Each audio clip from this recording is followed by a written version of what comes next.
expectations are at a historic low of 5.4%.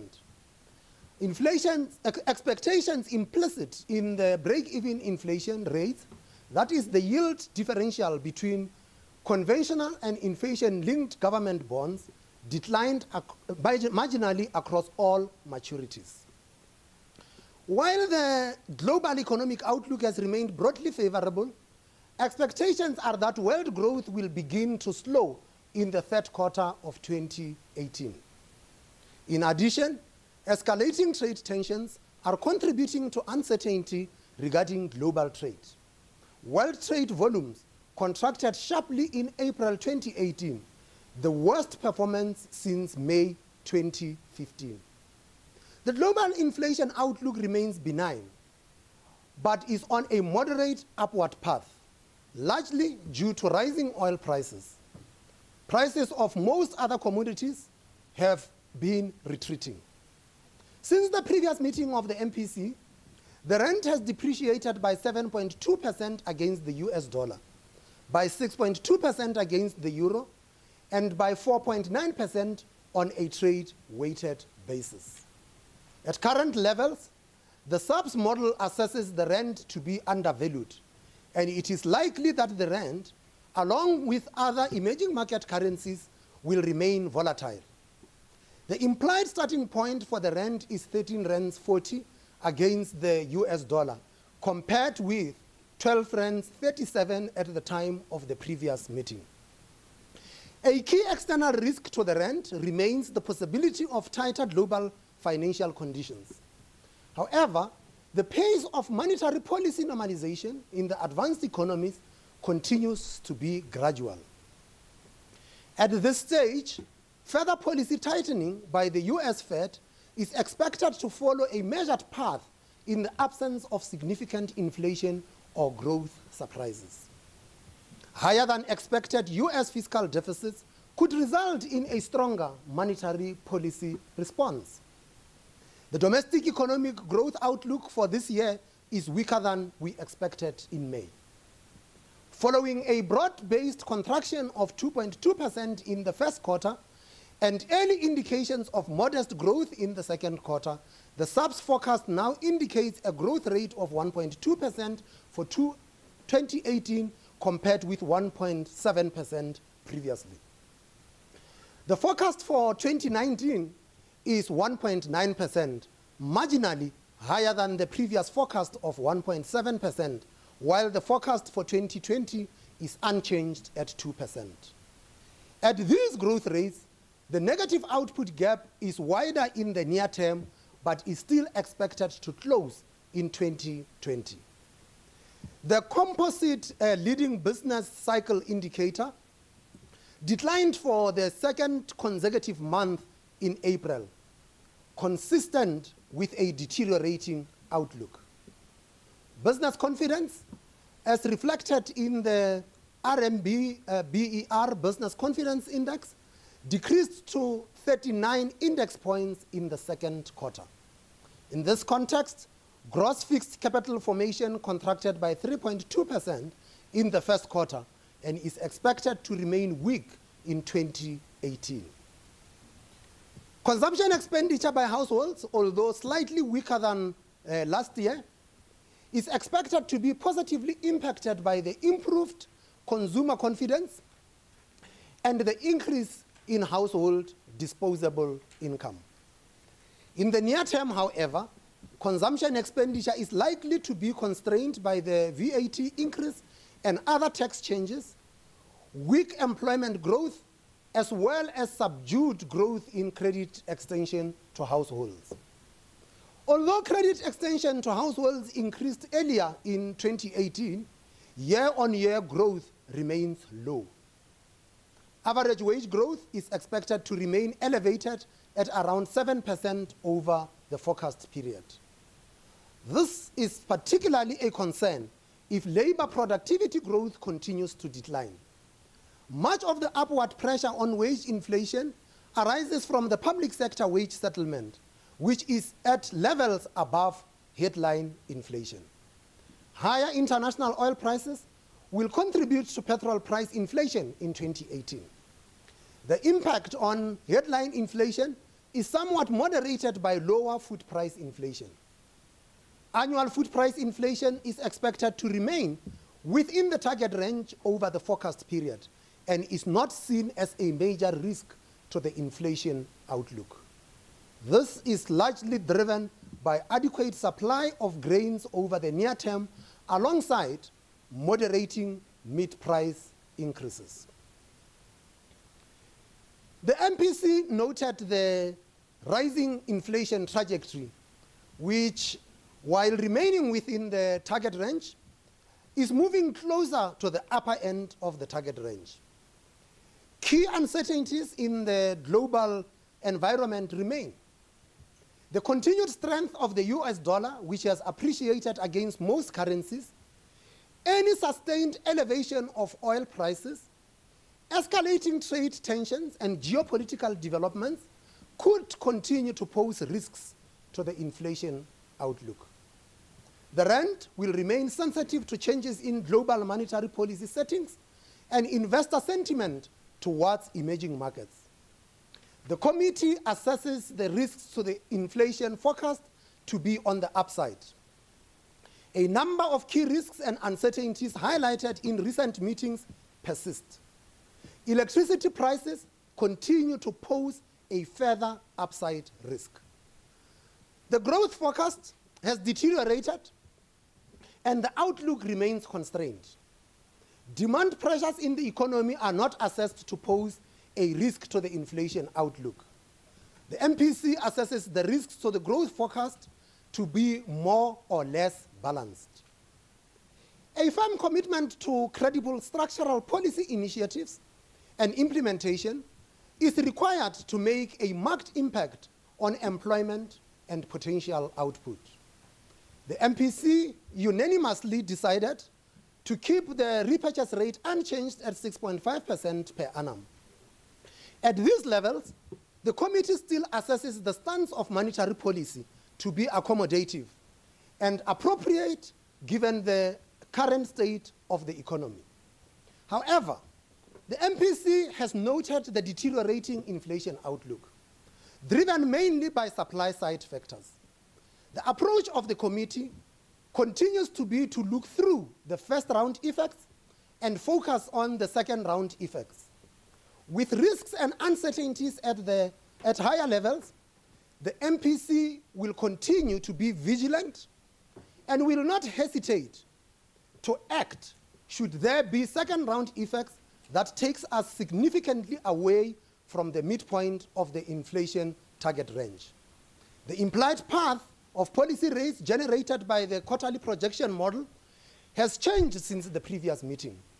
Whereas previously 4 increases of 25 basis points each by the end of 2020 were indicated, 5 increases of 25 basis points are now implied.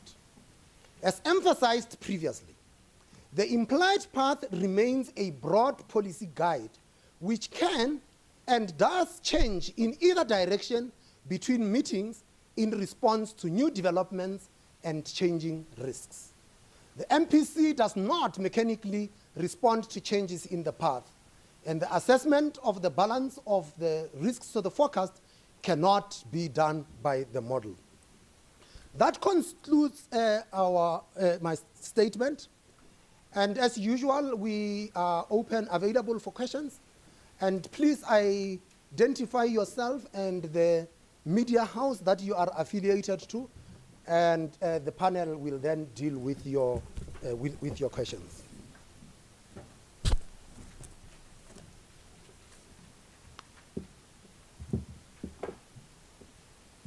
Yes, ma'am. Good afternoon, Governor, and thanks for the opportunity. It's Anna Montero from Bloomberg News. I'd just like to know what the MPC thinks of the potential ESCOM wage settlements and the public sector wage settlements being at between 7 or 6 and up to 7.5%, and how much of a concern that is for your model. Thank you. Yes, sir. Governor John Bailey, ENCA. What will be the impact of this trade war between China and America? What impact will that have on the local economy?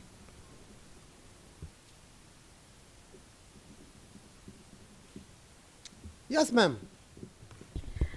Afternoon, Governor. I'm Mukhelang Bata from Bloomberg News. You've said in your speech that domestic growth outlook remains challenging. I mean, a few years ago, we knew that the electricity supply problem was one of the key factors that inhibited growth.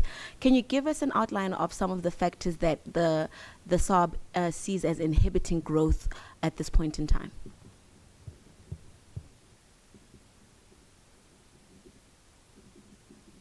One more. Oh, okay.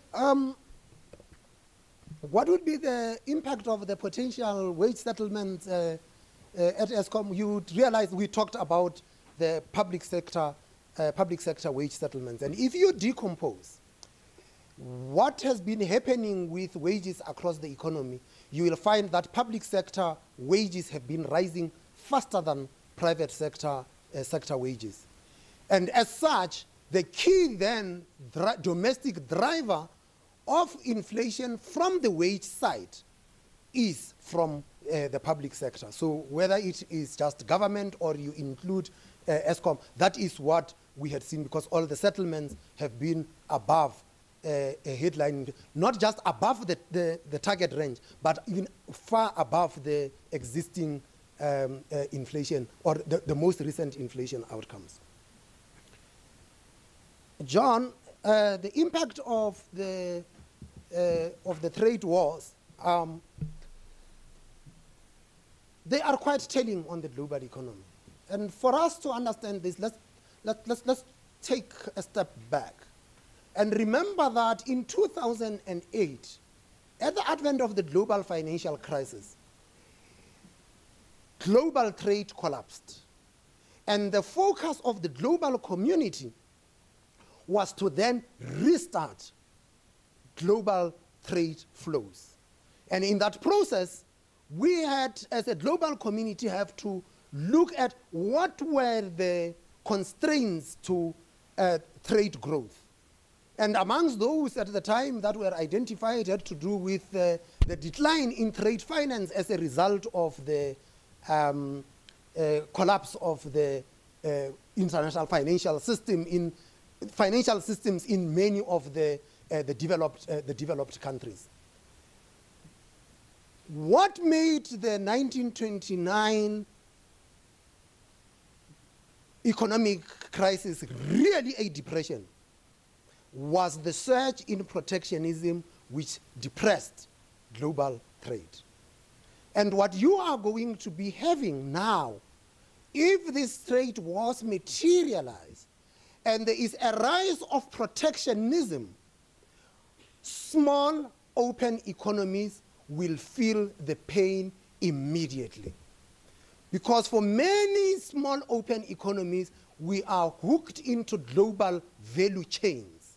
And when there is protectionism in the major markets, that means that small open economies that depends on exports can no longer sell there. I think that, yes, we will be the immediate losers as small open economies, but overall, as a global community, we will all be losers from the trade wars.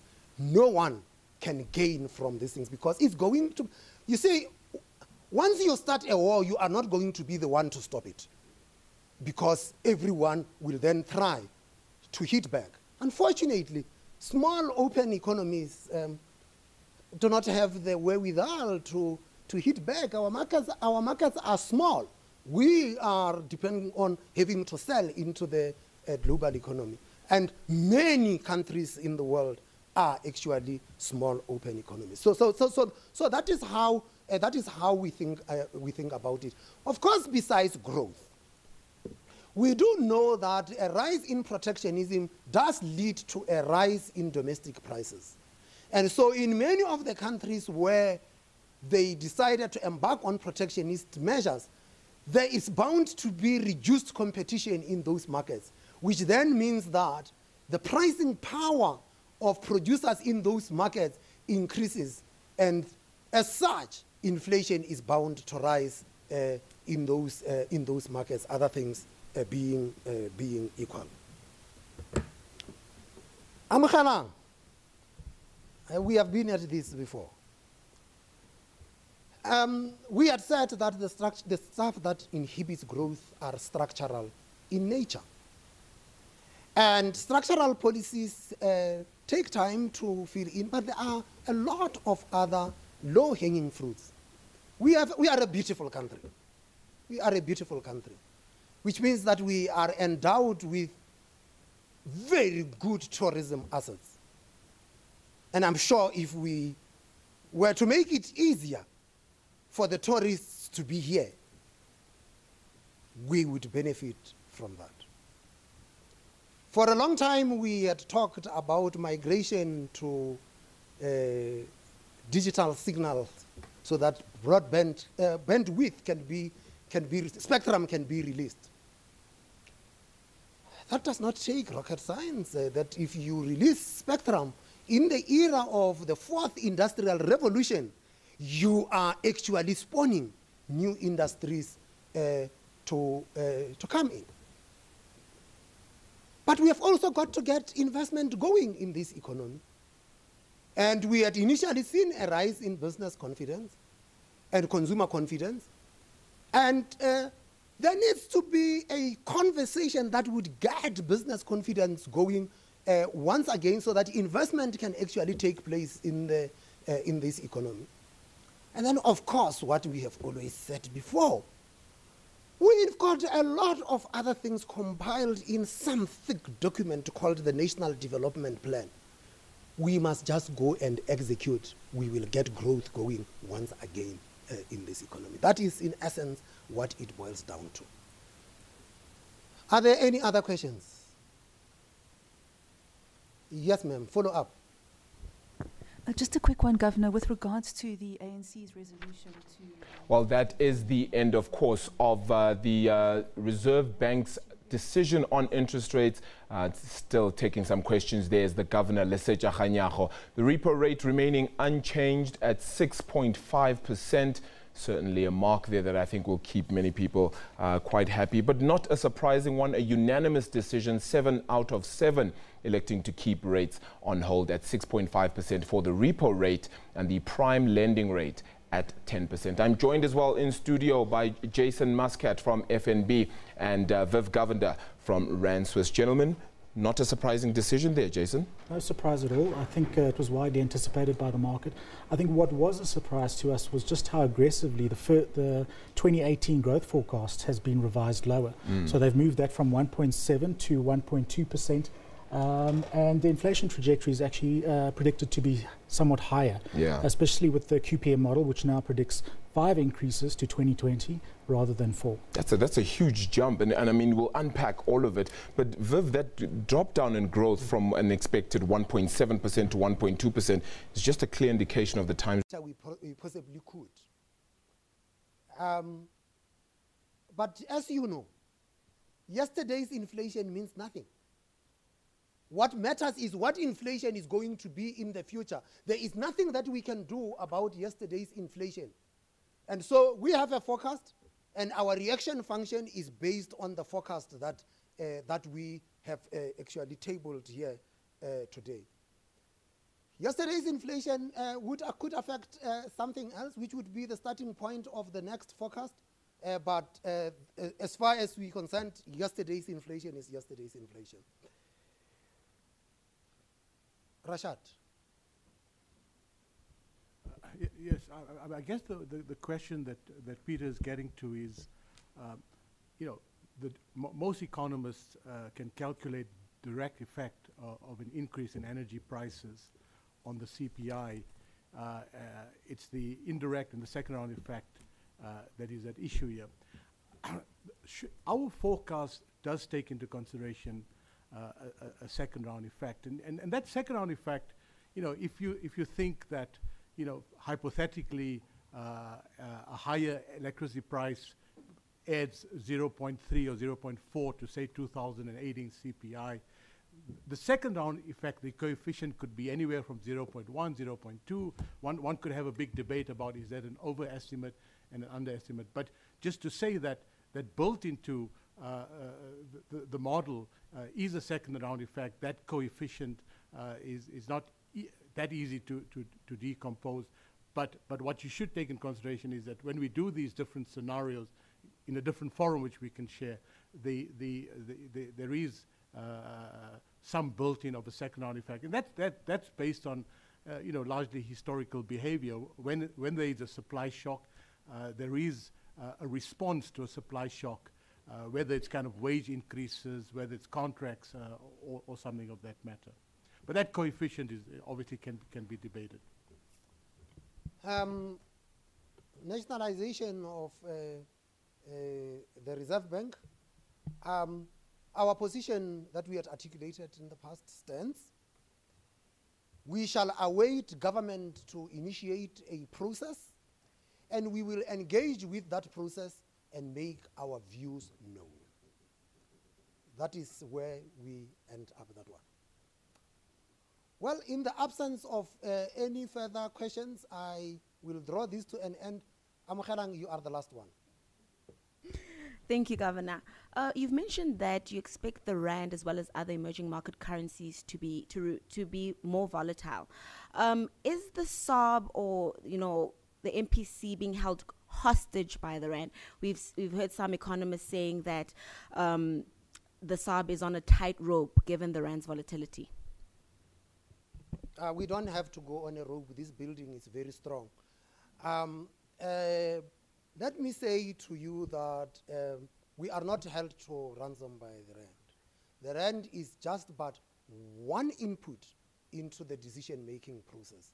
All the other factors that we have outlined, from the oil to wages to the output gap, all of those things fit into our decision-making process. And by the way, we didn't say we expect the rand to be more volatile. We said we expect it to remain volatile, not more volatile. And that is because globally there is a realignment of exchange rate, and with that realignment in exchange rate, it is difficult for traders to establish what they call fair value is. And as such, exchange rates are jumping all over. Thank you very much. That concludes the business of today. We will see you again in September.